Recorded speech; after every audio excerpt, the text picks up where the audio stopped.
How to download Facebook Lite on your phone. Hey everyone, welcome back to the channel. In today's tutorial, I'm going to show you guys how you can easily download Facebook Lite on your phone.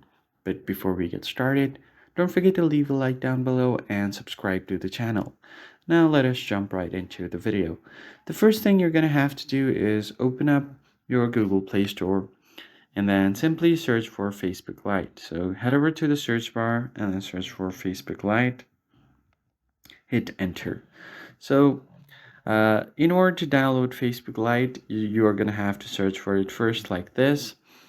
And if you don't have much space on your phone, this could be a good alternative for original Facebook.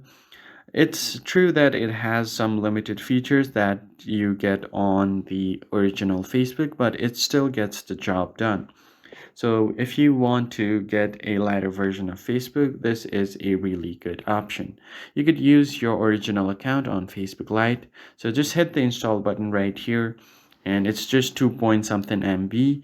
So it's really light as the name suggests. And once the application has been downloaded, you could just open it up and then start using it normally as your normal Facebook account. You might even get an option to log into your account. So as you can see here, you will also get your suggested account. So you could just tap on your account to simply log in, and it's as easy as that. And that's how you download Facebook Lite on your phone. I hope you found the tutorial helpful. I'll see you guys on the next one.